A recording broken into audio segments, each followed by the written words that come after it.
You guys have put in, we're at 48 viewers according to my statistics here. Dang.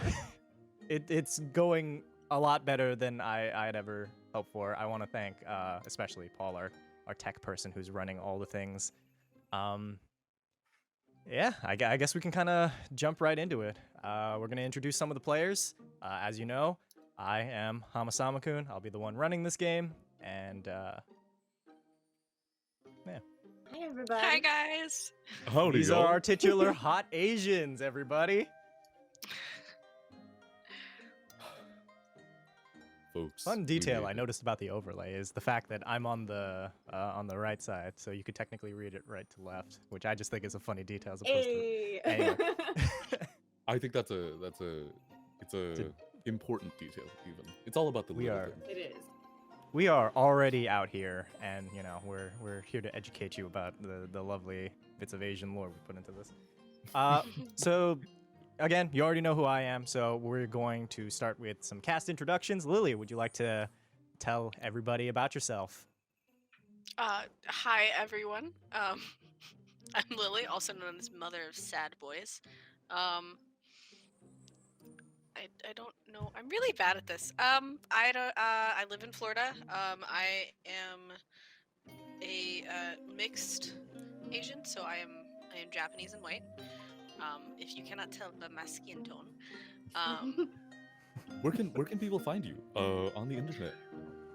You can find me at Twitch, Twitter, Instagrams, TikTok, basically everywhere at Mother of Sad Boys.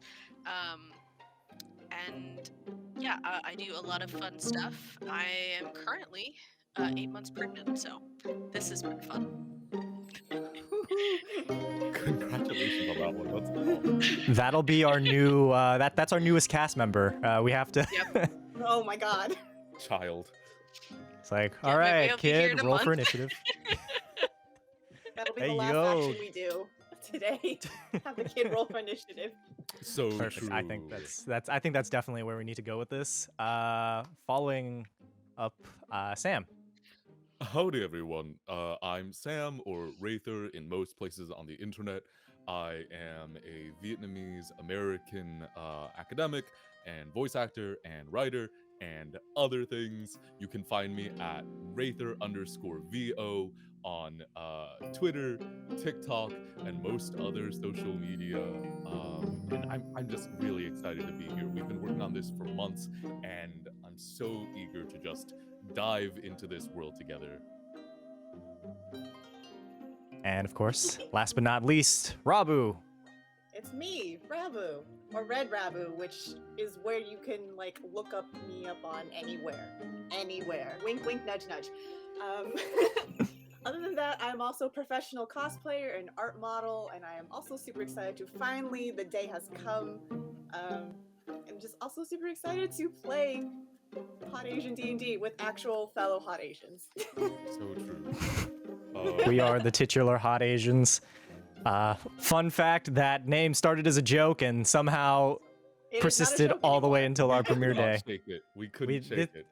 We have merch of that exact thing now. So Speaking of merch, everybody yo! check out our Yeah. merch store. Hey, what's yo. up? Our legendary ma'am, a man died here. Comes in t-shirts, hoodies, Tank tops. tank tops. the word had escaped my mind, and also these really Even cool though crop it was hoodies. Yeah. We also have this neat little cherry blossom design and one with a hot dragon man on it that says DILF. So you know, Yeah. Yeah. it's pretty cool. Dilfs is a winner, I think. So in Get addition that one to for Paul. please do. In addition to all the hot Asians, I also really want to take a moment to thank everybody who contributed to this project who aren't playing right now, but will eventually. You saw earlier that Falcon raided us. They helped out with some sections of the world. We have Twi Fairy, or Julie, as people know them. We got Dean. We got probably a handful of other people. But PowerPoint. I'm sorry, Julie. It's coming. that'll be next episode. We're just not gonna play D&D. We're just gonna talk about how cool Julie is. But thank Hey, you. Chris, where can they find the merch at? Hey, you can find the merch at my Teespring store, linked on my TikTok, Hamasama-kun. There should be a link around here somewhere, but it's pretty cool. Just saying. Guaranteed to, I don't know, do something. Make your day presumably. better. Yeah, We should that. I was put a gonna say merch something. button in the I stream. I should We'll do have. that next time. Next time on Hot Next Asian time. D&D merch button. Anyway, so we have a little mission statement we'd like to read for you all, and by we I mean me. But thank you to Sam who wrote it for us. So, before we begin, a short disclaimer. This D&D series is first and foremost grounded in the representation and embrace of Asian voices in their diverse, multiplicitous, and honest forms. The world, characters, and stories we tell in this table are intended to contribute to that goal, and we hope that by joining us in this storytelling journey, you can grow your own worldview. More than anything else, the stories we tell here are renderings of our own experiences, which cannot be anything but authentic. They may not be wholly representative of any ephemeral concept or of a race or culture, but they are all ours. We hope that they will be contributions to the growing world of Asian voices in the fantasy genre. If you're interested in contributing to the very same goal, we encourage you not only to listen to our series here, but also to listen to other great stories that spotlight Asian voices. This week, we'd like to suggest Asians Represent, a group of really cool people that, I hope to get on this series one day. So, with all that in mind, welcome to Hot Asian D&D.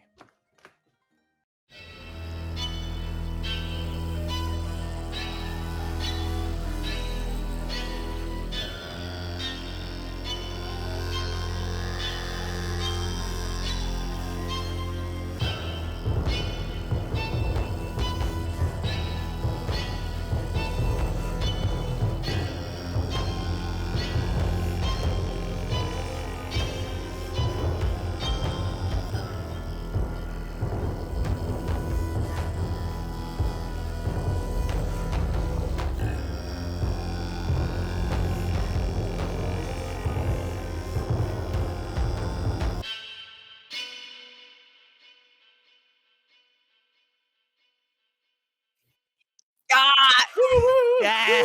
finally here. Let's go! All right. So, as the lights sort of dim, players take their marks, and the pages turn once more. It is quiet. That's the first thing you notice about the end of the world. The silence. You see, most people think the world will end in a show of divine wrath, that the seas will boil and the sky will burn. But sometimes, the end is just a parade of tiny, broken things, stretched out over the course of a lifetime. The last of the petals fall from the trees and scatter down like rain. The oceans lay still, stagnant, lifeless. And 3 heroes stood alone. But their story doesn't start here. Mukashi mukashi, aru tokoro ni.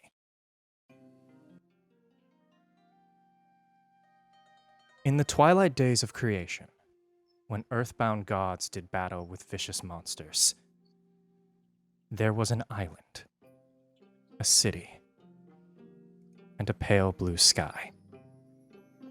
Welcome to Zhaosang, jewel of 1,000 kingdoms, an island nation teeming with culture and life, resting far beyond the influence of the world you know. A shining, prosperous place where both technology and the divine have paved the way to rise up beyond what was thought possible by the heroes of old, giving way for what was once thought to be a distant dream, to find purchase in a new age. There is harmony, peace, tentative as it may be. For beyond its crescent lands and cerulean shores are kingdoms with cultures all their own, from Kumori, a land of ancient and powerful kami, to Suktaban, a vast kingdom of proud nomadic warriors, all of whom wished to prove their might on the world's stage. And while their fates lay uncertain, we trust the gods to guide their path. But you didn't come for a history lesson. You came for tales of heroes new and old, stories of love, loss, and all the little moments that make up the brunt of one's life. And while the details are hazy and clouded, I believe this particular story starts with a dream.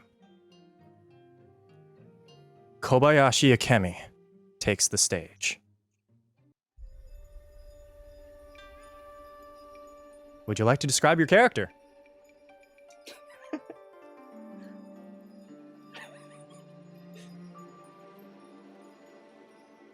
You're also muted.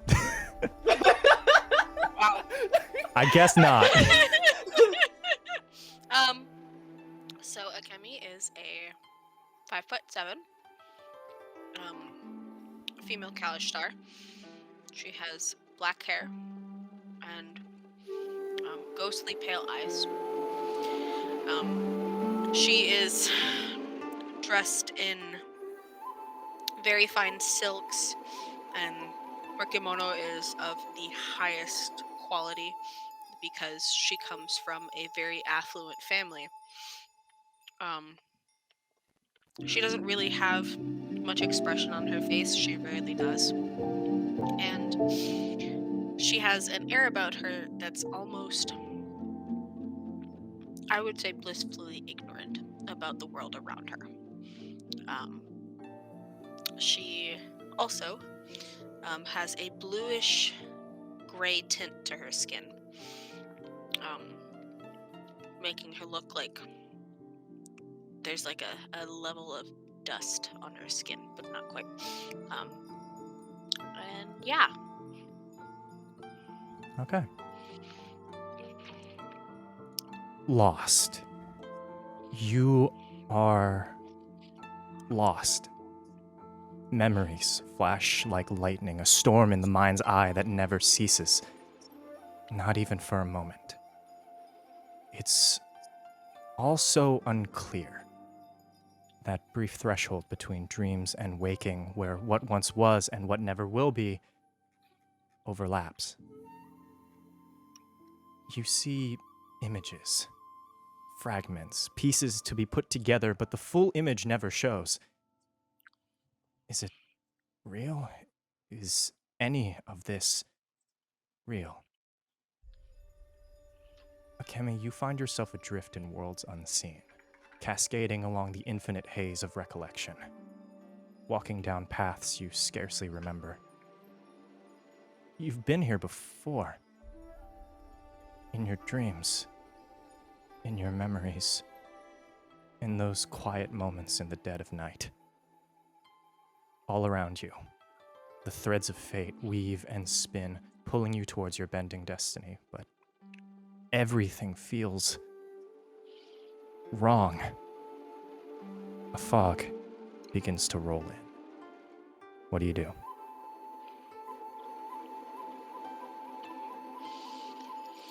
Can I do a perception check, please? Absolutely. First roll of the game, folks. All right, looks like I'm pulling Sam numbers this time. Oh no! No! You have to call me out like that on day one? It's I mean, a 6, they would guys. A 6? Ooh. Oh boy. That fog is thick! Oh man, it's It is a foggy. thick fog. Dummy thick fog. She's in soup. All around you, you see this cloud almost. You can barely see a few feet ahead of you, but there is this faint light in the distance. That's all you see. Oh, okay. Well, knowing what I know about the afterlife, I'm gonna head towards the light then. As you pushing your way through the fog, you catch a glimpse of fur. 3 tails that glow ghostly white. Mivy. You remember Mivy. He runs, dashing into the fog before you.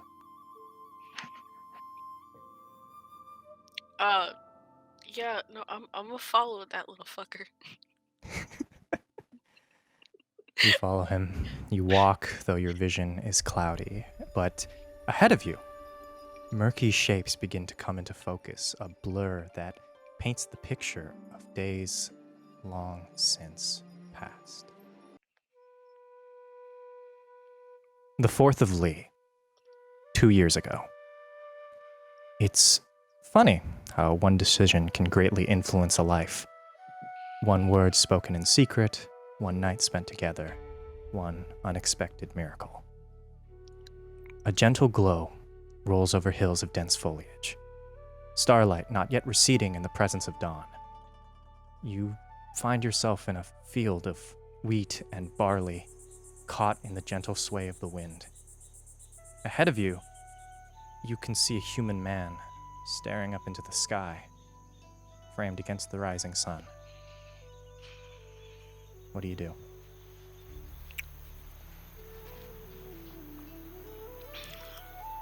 Fuck you, Chris.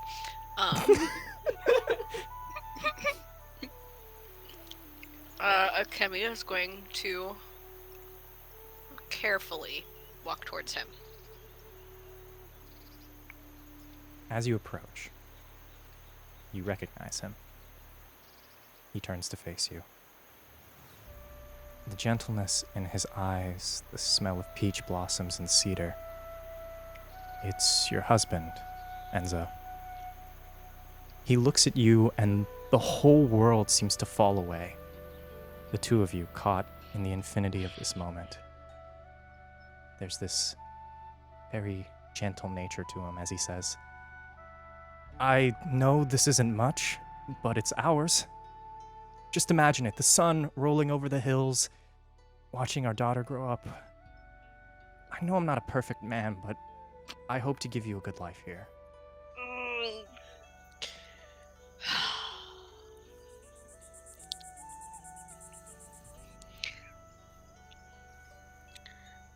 Okay. I'm actually going to roll a history check if I can. What are you trying to glean from this history check? If it's real or not. Roll a history check. Let's go look at me, come on. 9. You're not sure. Being a Kalishtar, you don't dream, you reminisce, you remember. Your kami takes you on journeys into the past. This moment happened. It feels real, but you can't tell if that's simply because you want it to be or because it is. Okay. Akemi's just going to, sit there with like a almost expressionless look on her face, but you can see that there are tears starting in the back of her eyes, and she's just going to gently squeeze his shoulder and tell him thank you. As you reach out for him, you hear this sort of echo. Maybe the last words he said to you, you're not sure, as he just says, I love you, Akemi. It just sort of echoes out. The world grows cold. That warmth, that familiar feeling fades away as suddenly you find yourself running, sprinting through the woods. You remember this night, this moment. The feeling of the cold midnight air, your heart beating out of your chest. You know what's coming, what's always one step behind. What do you do?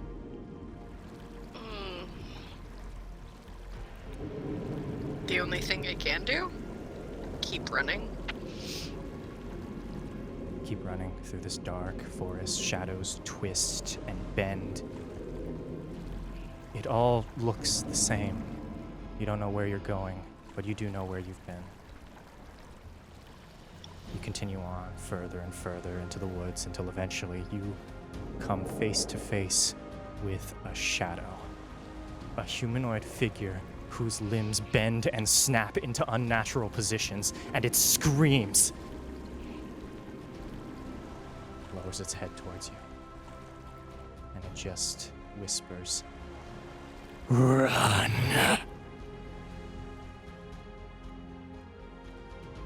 Creature's upon you in moments. And as it bares its fangs and moves to strike, you wake up, Awesome. rooted firmly in the present. It's festival season? Mivy is curled up in a ball on your chest, and gentle beams of unfiltered sunlight streak lazily into your room. First of Lee, present day. What do you do?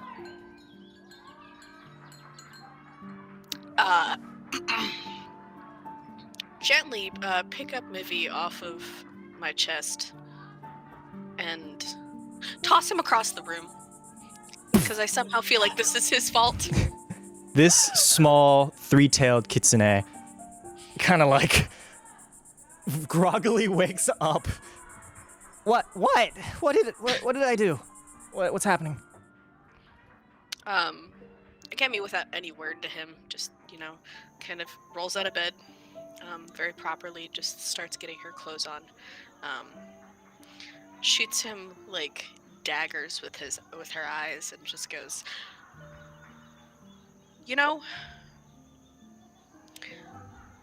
nice memories would be good every once in a while. As she just walks out the door. I take you where you need to go. And as you depart from the room, you do notice a small pouch of coins resting on a table near the door, along with a note.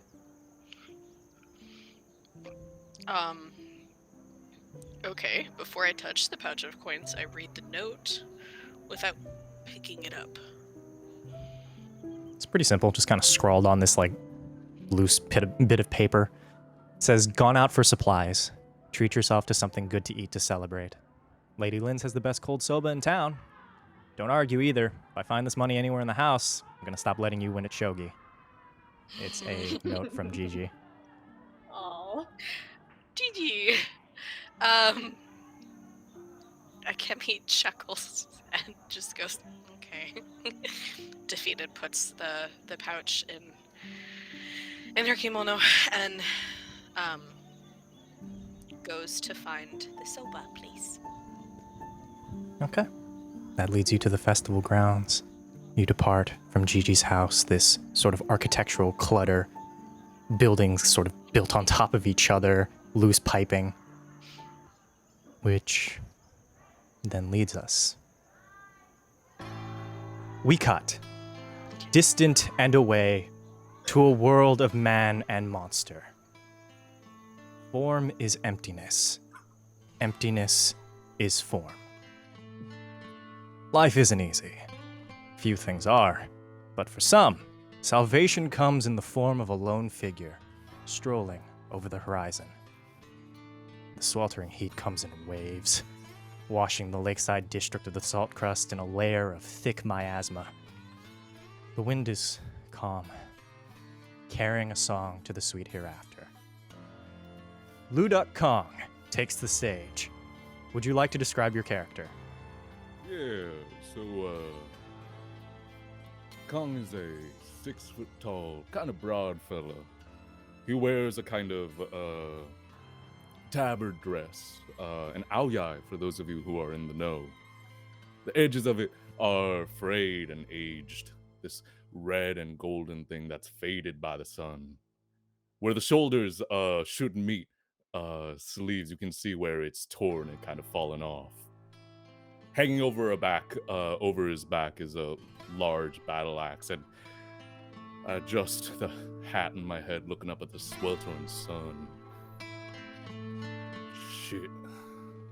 What's a guy gotta do for some lunch around here?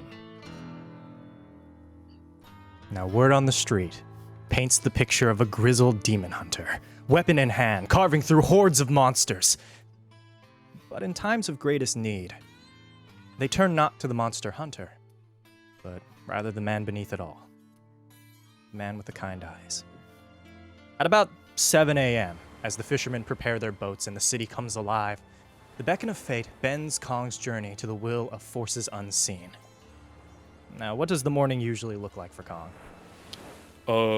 Depending on whether I'm waking up in an inn or in the middle of the woods, really.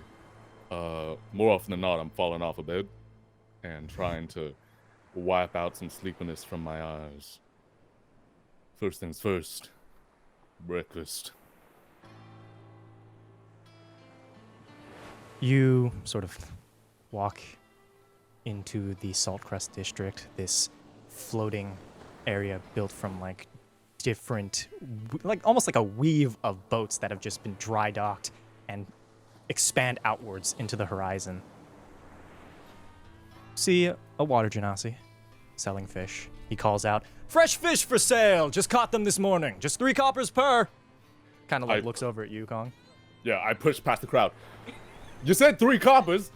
3 coppers, I yeah. pull out my coin pouch with a single coin. I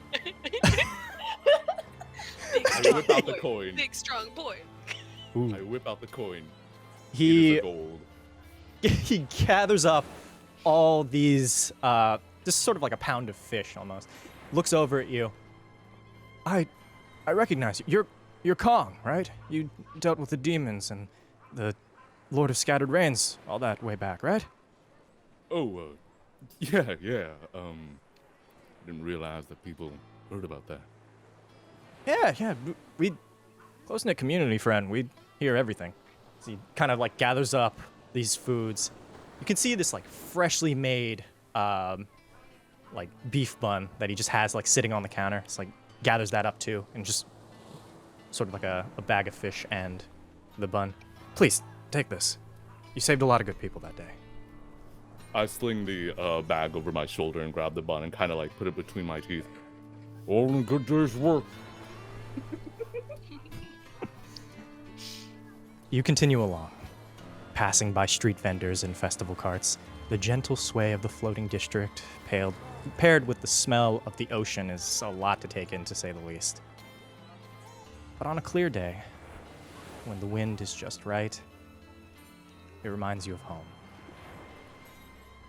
That feeling is tragically cut short, however, as you hear, "Tours and trinkets galore, all to be found right here. Celebrate the day's festivities with one of these genuine demon-repelling charms. Guaranteed to repel a demon or your money, well, it stays with me, but it'll be a good lesson to pass down to your kids." Wait a second. Don't I know you?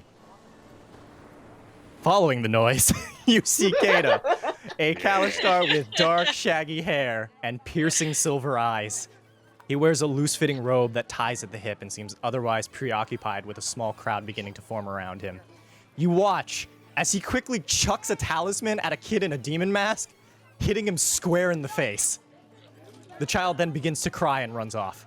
And he shouts, "Wow, look at that! It works! Amazing! For safety like this, money is truly no object." The crowd begins to turn on Kata, who meets your eyes and says, "Have I mentioned that every purchase over a gold comes with a free picture with our resident demon hunter, Lou Duck Kong?"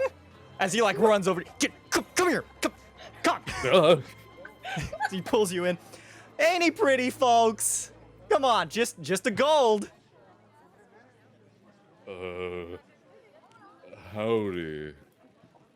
You see some of the some of the people in the crowd swoon a little bit. There are a few people who kind of like meet your gaze and kind of look away very quickly.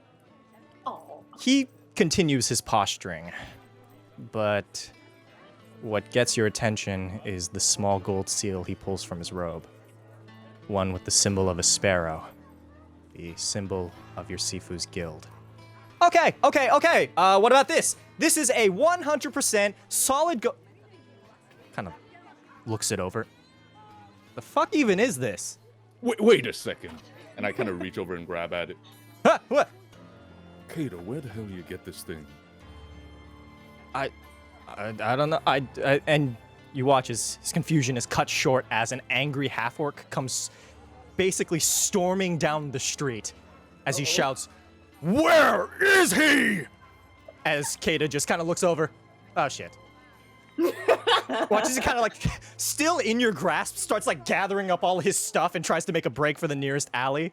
He's gonna try to escape your grip with a 1. Oh boy. As he's just, Kong, hear me out. You gotta let me go. You gotta let me go. As this orc shows up, gets like face to face with him, and just sort of snarls. The crowd begins to scatter, and Kata says, Suchi, baby, we can talk about this. Have you met my bestest friend ever, Lu.Kong, You're just who gonna keep going is into going to this. defend me? Howdy. I apologize for my acquaintance here. I assume that he's done something to wrong you. That little bastard sold me an elixir that turned me purple for 5 weeks. He was Thanos. If it's any consolation, I imagine purple must look very good on you.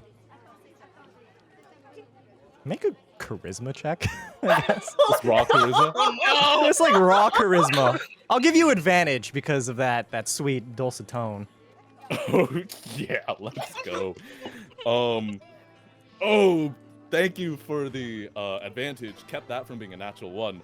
That's gonna be a 6. Oh, hell yeah, 6. He kind of Guys. looks at you, but his attention is strictly on Kata, who is still pulling at your arm, just like, let me go, Kong, let me go, I need you to... I look down at Kata and kind of pull him close. You'll find me later, and you tell me where you found this. Before I let him go. He books it as Suchi goes, basically running off after him. He shouts over at you, Kong, I'll meet you at the festival. Where in the festival? The festival! Damn, that kid, I'm so hard to work with. With Man's that, whole Flintstone sprinted away from you. he used his entire legs. All of his legs, every single piece of them. Every bit. So, at last, we travel to districts unexplored. Temples and factories repurposed for housing. Layers and layers of history and culture built infinitely upon itself. Shiwa takes the stage. Would you like to describe your character? Yes.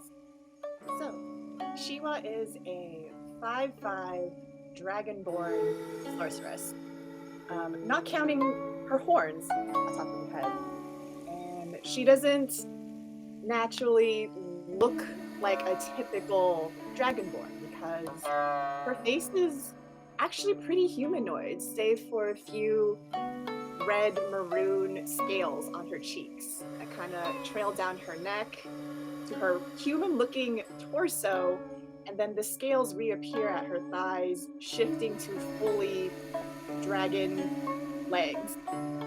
She wears mostly ruby reds, gold, and browns, and while her attire is considered scantily clad, she does wear a rather large draping robe over her shoulders that looks like a poncho with gold embroidery of could be from a high-ranking background, but the symbols are so vague you can't really tell if they're from a distinguished family or not. She has her tail tucked exactly behind the back of her loincloth, so unless she sways it out, you wouldn't know she has one. On her shoulders, she's got her companion that she had found on her journeys, which is a stick bug. about the size of your palm. When he's not on Hell her shoulder, yeah. he's hiding in between her horns, looking like a piece of string. All right. You find yourself wandering the streets of Zhaosang, lost in the infinite cascade of lives being lived. Large ships adorned in gold make port along cerulean tides, bringing a vast array of history along with them. As the gangplank is lowered, you see as a palanquin departs from each, flanked by a procession of well-dressed attendants. They clear the way, as some civilians even bow out of respect, and in some cases are violently pushed aside. There are children begging their families to buy them an array of multicolored toys and trinkets that light up and dance in the mid-morning air, each one a reflection of this nation's storied past. What are you doing?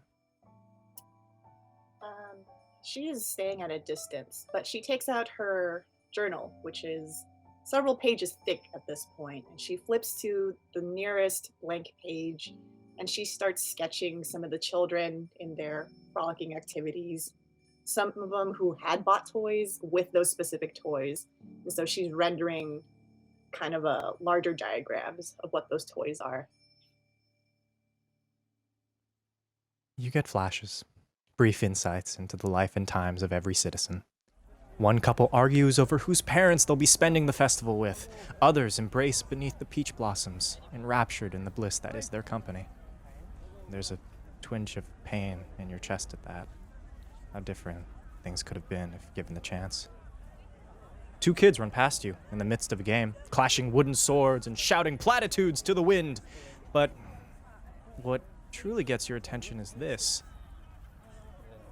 In the middle of the crowd, you see a child made from burning light. No one else seems to notice.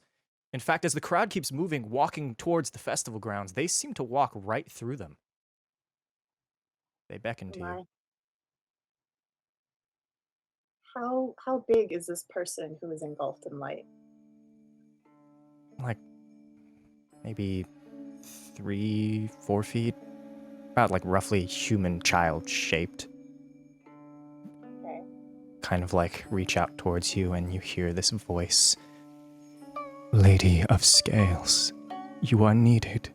You are found. As it starts walking.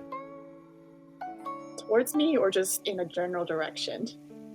Like out of the street, kind of off towards one of the less populated areas. Seems to be trying to lead you. She's gonna look at Stickbug. Did you also see that? Are you seeing what I saw? The fire child? Okay, then good to know I am not hallucinating alone. She's looking around and to double check to make sure that like no one else has seen a literal glowing apparition. Everybody else seems enraptured in the festival season. You are the only one, alongside Stickbug, who sees this child of light. Stick, it seems like a bad idea to follow that, doesn't it? You think that's a bad idea, don't you? I mean, we've had worse. You're not wrong, but we've also had not worse.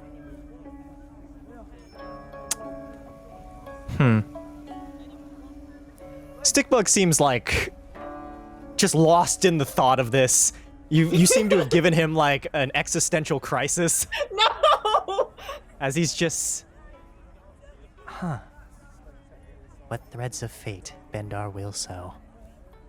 I say go for it. Alright, but if this turns out bad, you have to buy dinner. I'm a bug. You can make money.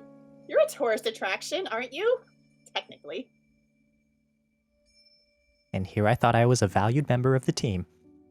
Valued members that can make money? Oh, that's what valued means. Yes, now we're learning. And so she pats him on the head while she starts following the apparition. As you continue, The being beckons to you, and as you approach it, flees down an abandoned street leading you somewhere. You hear, "Help us. Find us. The twin stars call to you."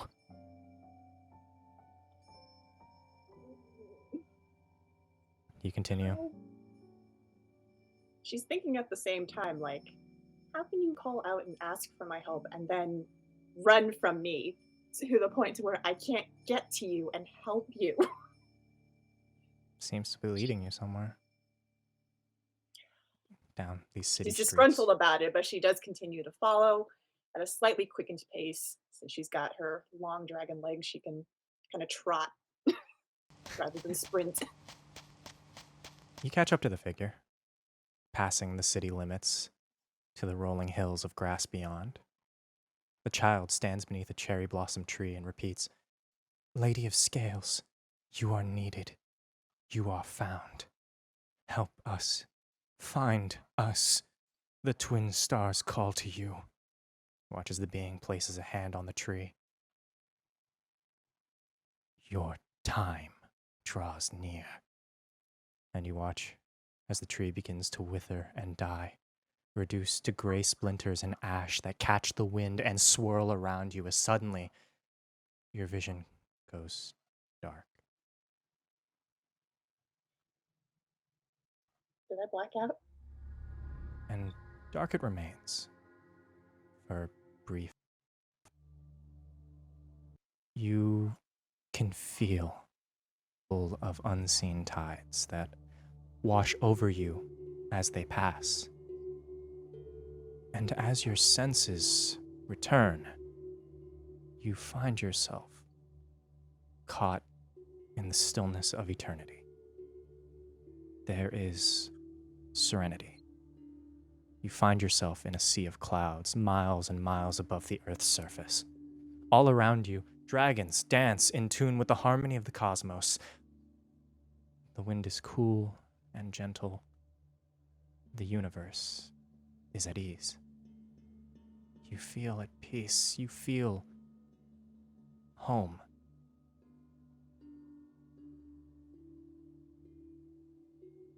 Do I still have Stickbug with me, or am I alone up here in the clouds? You seem to be alone.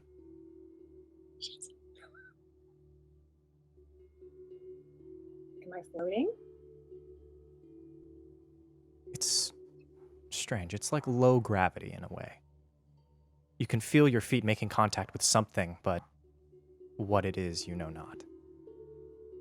Everything feels like it's floating, like you're underwater. I'm going to swim my way towards the nearest dragon. You Excuse continue me? on. Excuse me. Can you hear me? Can you see me?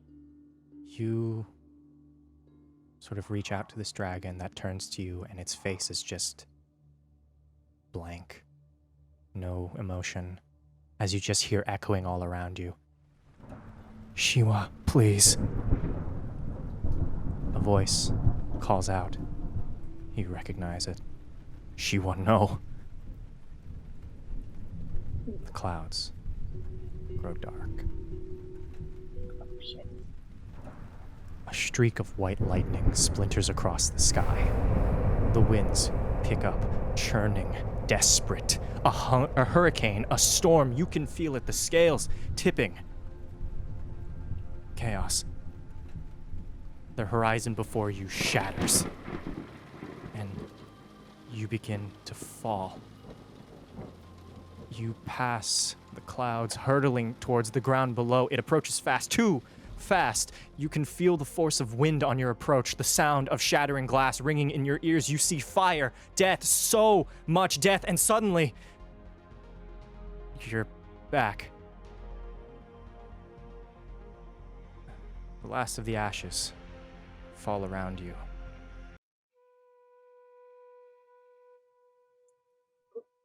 Catching the light. The figure is gone, replaced with another, a man in a ceremonial mask. He approaches and says, "Hey, are you okay?" she's like trying to regain her bearings and process what she just experienced and saw, and then looks back up at the man and then at the tree that is no longer there. Did I do that? She's pointing to where the tree was. Kind of looks over her shoulder. Do what? That was a tree. There was someone else here. Was that you? No. I saw you wander off the street up to this hill, and then you just kind of stood there for a bit. Are you Kinda sure like- you're all right? As he kind of like walks over her. She crosses her arms a little bit. It's like, why would you just follow me for no other reason? You seemed lost. Well, I mean, I know. there's plenty of people who come to the city who are lost. Why'd you follow me specifically?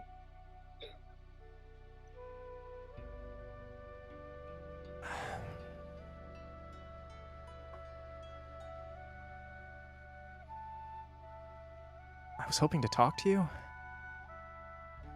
Oh. She's like, she takes another step away from him, like apprehensively. About?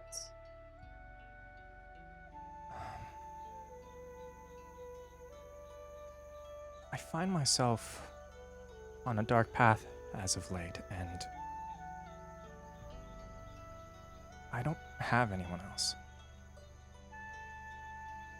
Oh, she's kind of like looking down at her outfit. Oh, I'm sorry if you've mistaken me from, I don't know, a priestess or something of the sort. I'm of no sort of role. I only got here some time ago. I'm just. She pulls out her journal. I just draw. There's really nothing I can offer you aside from well wishes or whatever's plaguing you on this dark path. See as the wind sort of picks up, he says, I know who you are, Lady Shiwa. It does you no good to lie to me. I mean you no harm, I need to know. She's just like, I'm sorry, I don't know who you think I am. I'm really nobody. I don't know what you're talking about. She's continuing to like back up in her steps, trying to like get back towards the main city streets. Very well.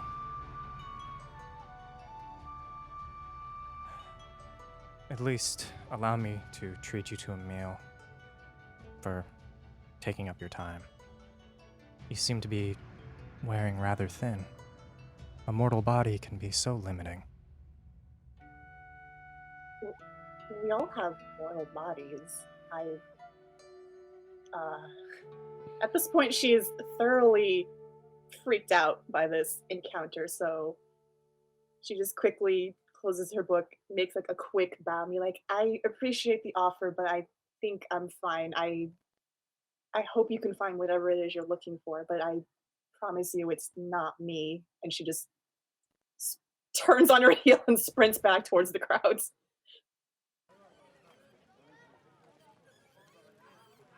You sprint back to the crowds, the sound of his voice echoing in your ears. Looking over your shoulder, you notice he's gone. All that's left are a brief scattering of cherry blossom petals.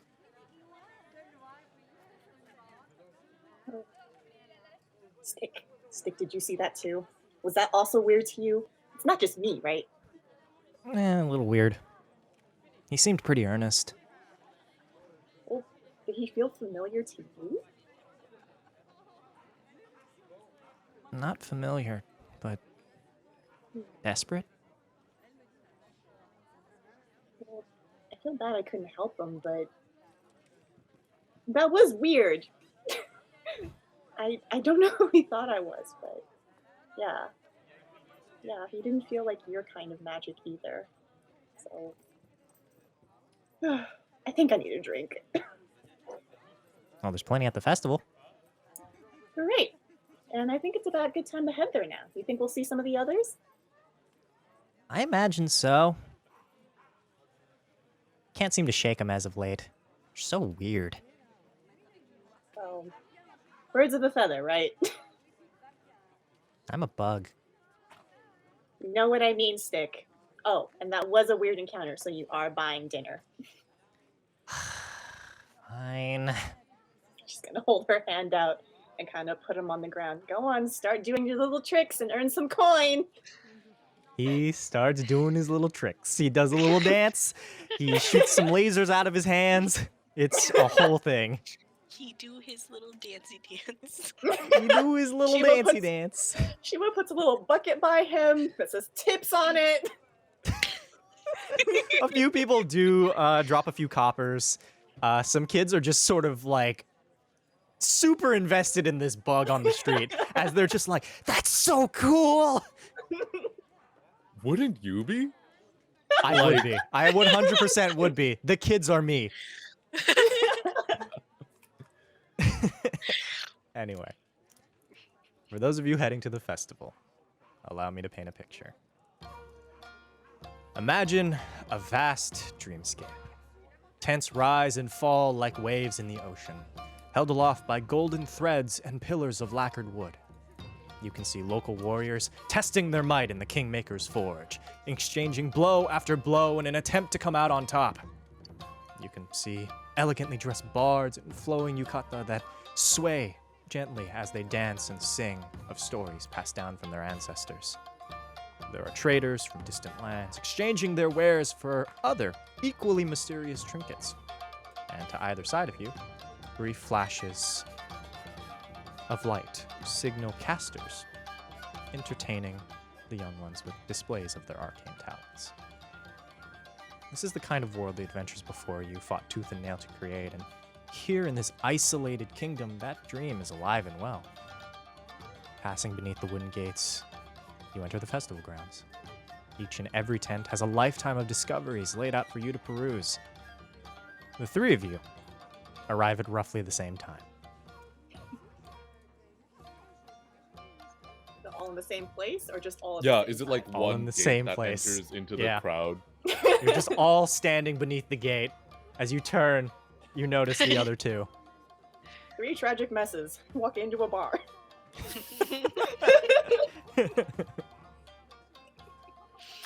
Somehow I feel like I shouldn't be surprised that y'all are here too.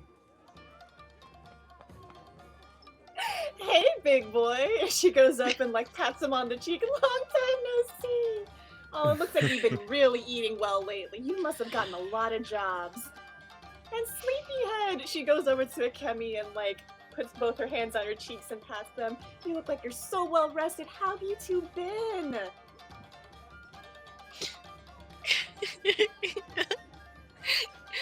Akemi's had quite the morning. She's just like, well, I'm hungry. I'm glad we're all on the same. I'm glad we're on the same page. Food. Please, Food. I've also had a bit of a day. I could use a drink.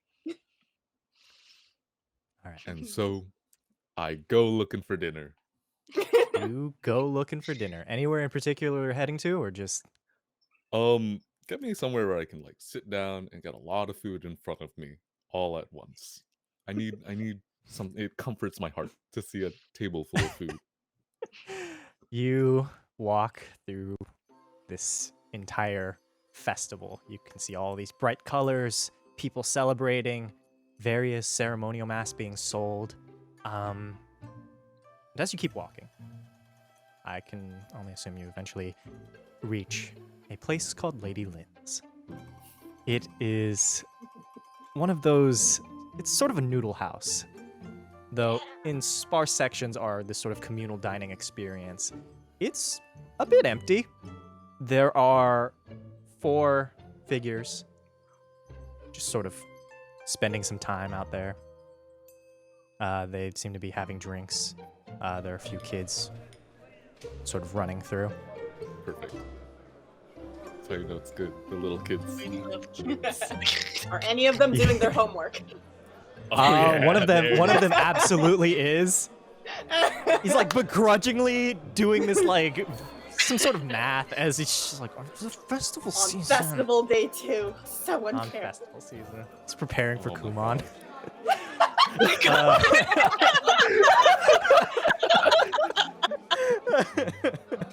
Oh, this poor child.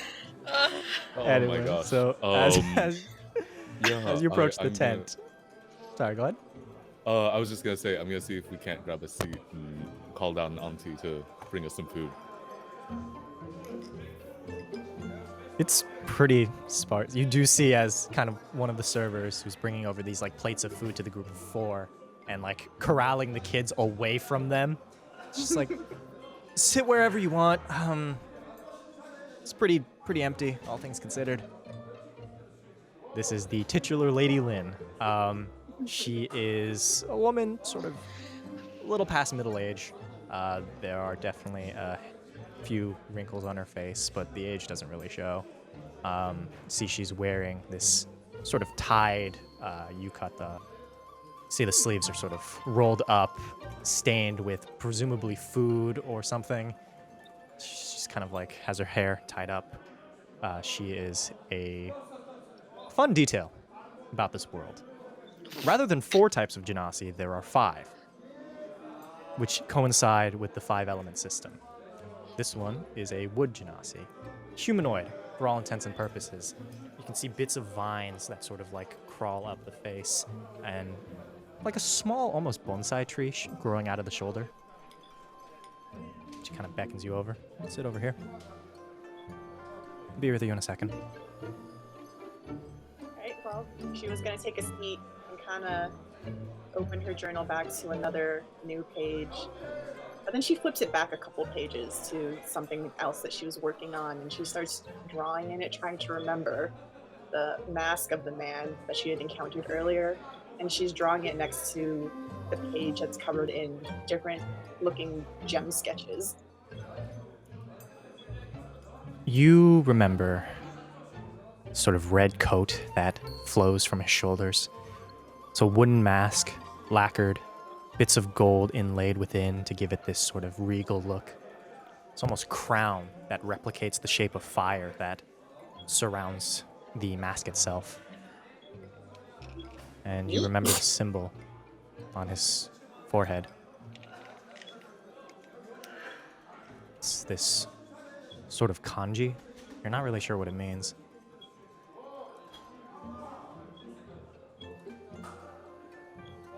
She's gonna stare at it for a little bit and then remember that she's within company. She's like, "Oh, sorry. Should we have ordered already, or did you Yeah. guys and I just not pay attention? I'm so sorry." Don't worry about it. I got it. I order so much food. I can't afford all this food. But someone at this table can. I know that for a fact.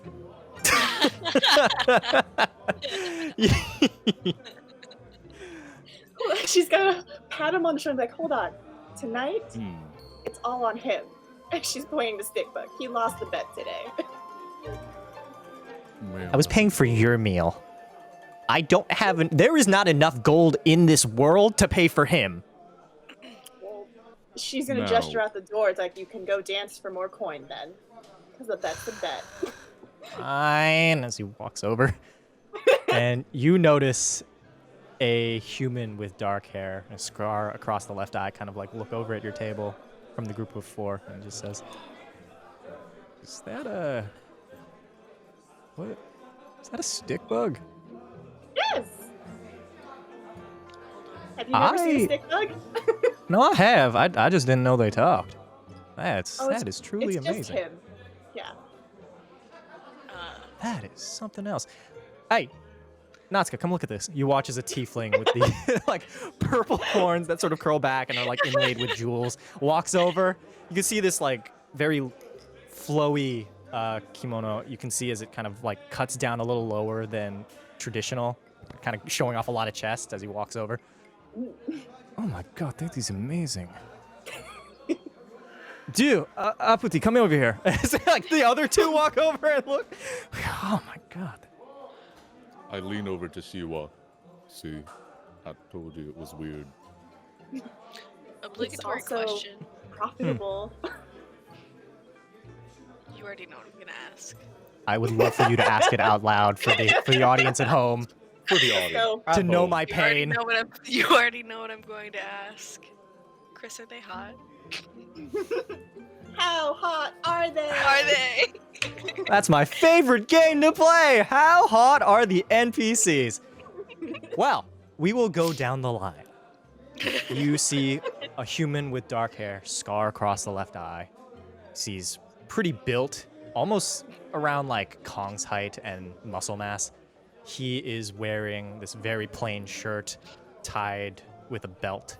You can see sort of these long pants and a sword at his back. The other Pants, one, a nice. tiefling with purple horns.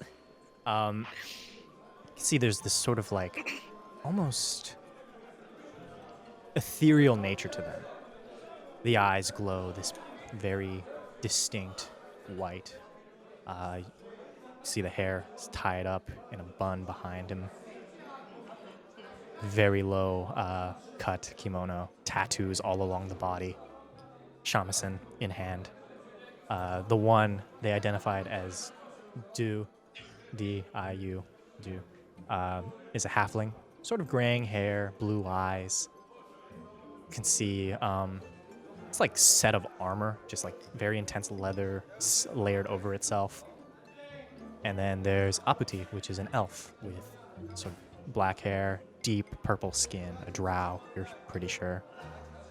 Sort of moving elegantly as she passes by to look at this fucking bug. She was gonna kind of like scoot his tip bucket with her foot under the table and just kind of push it out near him since everybody's starting to gather now.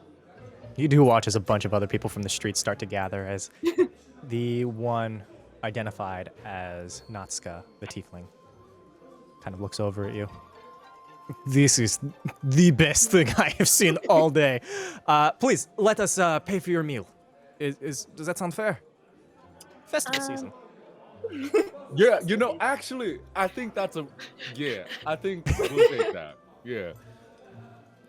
Watch as Natsuka calls over to Lady Lin, starts speaking like really fast Kumorin, as she's like, kind of drags over all this food and drops it on the table. If you need anything else, just holler. See, Natsuka turns over to Bowen, the human. So you kind of continue to speak. Please finish your tale. Sorry, we were in the middle of this sort of game we like to play, and you can see Bowen. Where was I? Anyway, that's when I knew, lying there in that hospital bed, that she was the one for me, because, you know, she was the one who put me there. But, you know, the heart wants what the heart wants. And, you know, lessons learned, never challenge a girl from Sukdaban to a drinking contest, or an arm wrestling contest, or a sword fight, all in the same day. Regardless, though, I miss her every day. Prove. She's waiting for me. She promised, and I swear once all this is over, I'm taking her to see the world just like I said I would. When all what is Season. over? Kind of looks over. The festival season. There's you know, they're choosing champions. We're sort of in the running, you know. Champions. Yeah, part of the festival. I think there's like a puppet show like down the way if you want to check Oh that out. shit, like a puppet show, like, you know, with little fellas Like getting yeah, pulled around like on little, string. yeah, you know I that. love puppet Those are my shows. favorites. They are so good. And So good to know you know what puppets are, Cog. You see, it's like Bowen looks at you like, is that a normal thing? I don't know. It's like this is a regionality thing. I simply assumed that from where you're from, I thought you would have had shadow puppets, where they're on hinges and the wall rather than the marionette types of puppets. Sometimes. That's all I do. meant. Kemi like pulls out a fan and just like bonk Chihuahua. It seems a little or something. Yeah, a little bit. You know, one of them microaggressions, something like that. Micro transgressions, microtransactions. Something like that. Here on Hot Asian D&D, we tackle things like classes. We tackle those. Yeah. Anyways, I take a bite of bread. So like, how long is this festival season supposed to last for? Sorry, I mean I ain't from around here. No, it's fine. Natsuka, you wanna tackle this? As you know, he kind of walks over and it's just like playing a very simple tune. The festival season goes for about a week, I think. They announce the champions at the end, but this one is just getting to know people. All the dignitaries come down. It's pretty great. Oh, yeah. History-wise. Holy, Yeah. I'm sure. Great times. I look at the other two. Y'all ever been to a festival like this before? No, not quite, but have I been in this city long enough to know what the festival is about? Should I do a history check? Sure, make a history check. That is a nat 20. Finally a You? good roll! Let's God go. damn. Let's On a go. history check. I was just You. born different, just built different. Right. All right, so you know that this festival is called the Wuxing Festival. It celebrates these proud heroes that did battle with a vicious beast. It is a really big deal here in Shaoxing. It's you would know that people cite this island as the sort of setting for the final battle between that group and a monster called the Orochi, but that's about as far as you get. With his mouth still full, and be like, well, I've never been to a festival like this, but I do at least know what it's about. And she'll explain everything you just said. There are some. Copy-paste. See, as Bowen kind of speaks up, there's like I said, puppet show. If you want more history about it, Oh, I- you mean I- like the puppet shows about the yeah. No, it kind of like covers the story. I think if you Yeah. want to check that out, it was pretty fun for the kids. I think we'll be here if you decide to come back. I feel like puppet shows can be enjoyed by people of all ages. I just want to make that as clear as possible. Just saying, I feel like putting age restrictions on. I just think that. So Oh no, I agree. I agree wholeheartedly. Y'all want to go see a puppet show? I suppose we can. She Yeah. looks over the table spread at first and tries to check if there's like any raw meats first, or just There are. popping just a piece in her mouth, just crunching it. All of them kind of look at you. Kemi's like lived here for a while, so she knows a bit about what this is about. And she's like, yeah, puppet show is one of her favorite things. She also just kind of pulls out a little like napkin and starts just stuffing things that can be used as snacks into it, and then ties it up very neatly and kind of sticks it into her obi. You watch it as you watch as Bowen kind of like, food's gonna be here when you get back. Okay, we're gonna be here for a while if you want to stop by again. Seem like good folk. I mean, and I'm also grabbing food, and like I'm breadsticking in my purse. 'Cause you never know when you gotta eat a meal. Listen, This is the true Asian experience. Yeah. you never know when you're gonna need a meal. Look, you paid for it, or somebody else paid for it. You keep it, and you eat It'd be it. You don't let disrespectful food to go leave waste. leftovers. So kind of turning back to the rest of the group. So aside from the festivities, anything bring y'all around here in particular?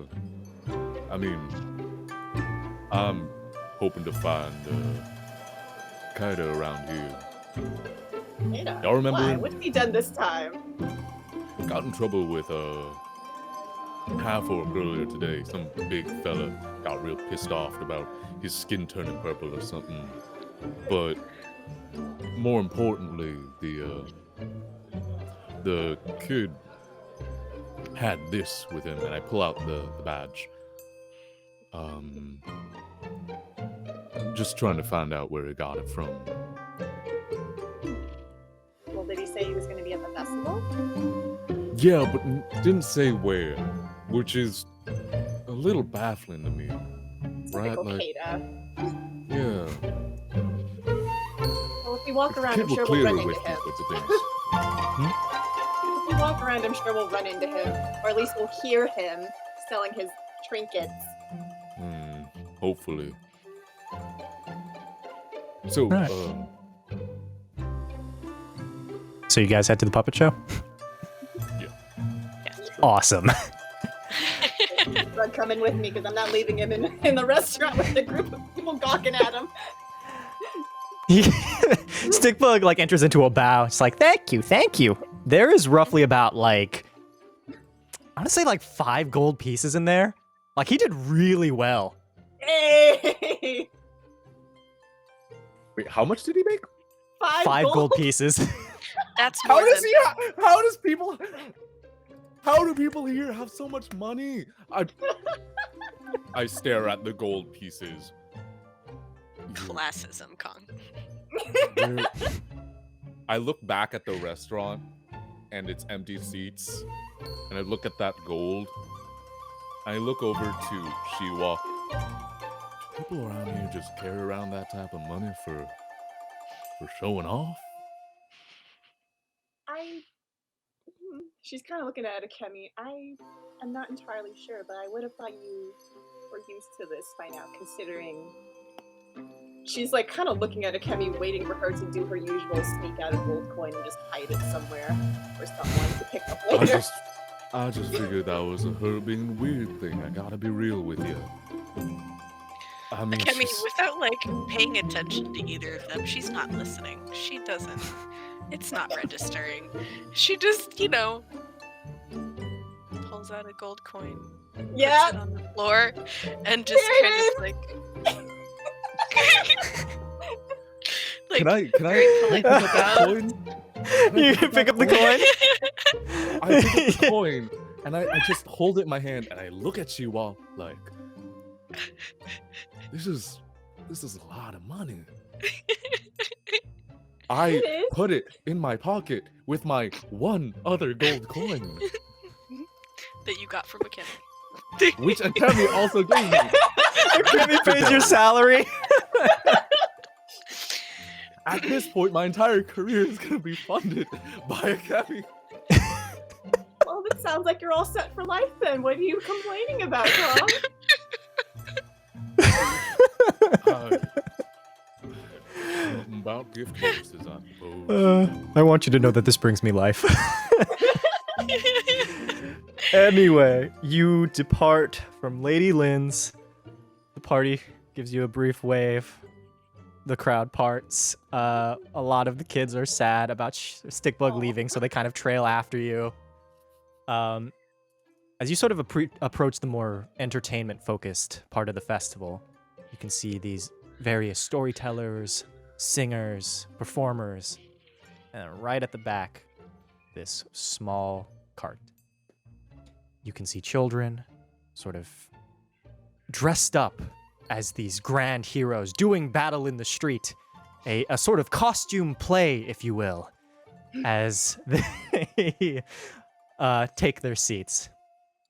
You can see this old, wrinkled man. Actually, you would recognize who it is, Akemi. It's Gigi. Hey! GG! As he has this, like, sort of shadow box. I think that's what it's called, or like the puppet box thing. The stage. The stage, thank you. as he kind of looks over at all these young kids and begins his story. Young kids and me, excuse you. And you. Young kids and the 3 adults and the crowd following those 3 adults. Well, the crowd is more children, so. He begins. 昔々あるところに There was once a grand and noble kingdom. The people lived in harmony with the world around them. There was peace and love. And candy at the end of the story, if you sit quietly, You watch as 2 kids put their wooden swords away. until one day, a vast and ceaseless darkness rolled across the land like a storm. The world was full of fear and chaos until one day, a bright and shining light came down from the sky. 4 heroes, blessed by the elder gods, rose from the ground where the light had shone, wielding magic weapons and artifacts with powers unknown. And also candy for the children in the second row who will please sit still. I'm not going to tell you again. Moving on.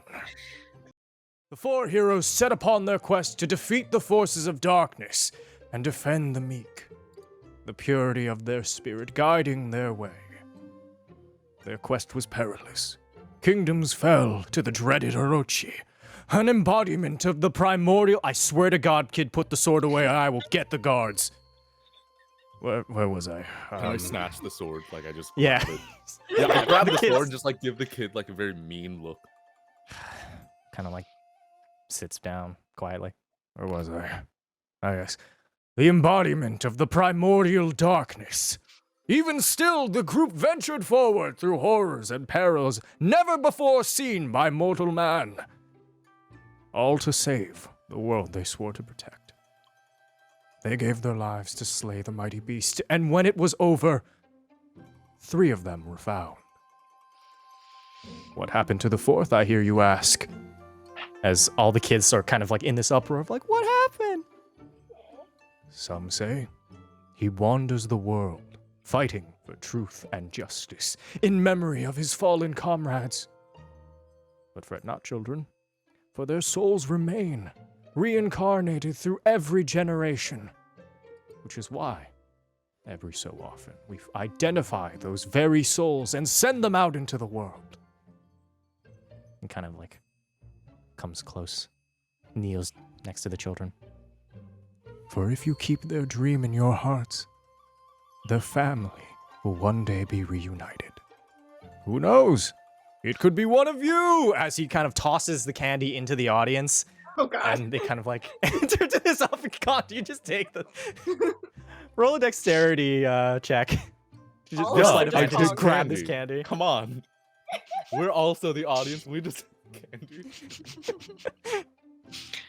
A Kemi who 2. knows she has candy waiting at home. Oh no. What? Wait, 2? no, I have a 2. bonus to 1 hits you in the face. 4. 4, 1 hits you in the face. Hold on. Can I use inspiration? How do you Inspiration inspire Kong in this like half a second? for I got just know. 14. You feel in your soul that I'm gonna go gun for a candy. A Kemi who's been watching Kong this entire time, completely enthralled in this story. Just little inspiring. Okay. With Five. that. I really wanted 5? To have Oh candy. my god. I don't know how many times I can say this, but 1 hits you in the face. Yeah. You do get it though. You get the candy. It just, you know, Hits me in the smacks eye. you. Ah, shit. Donk, bonk. So, And I pull As up the story I sort hold of up the candy concludes. and I look over to Akemi and kind of give like a thumbs up. with that, the story comes to a close. The legend of the 4 heroes. Gigi kind of prepares for the next show as the children depart, and we are going to cut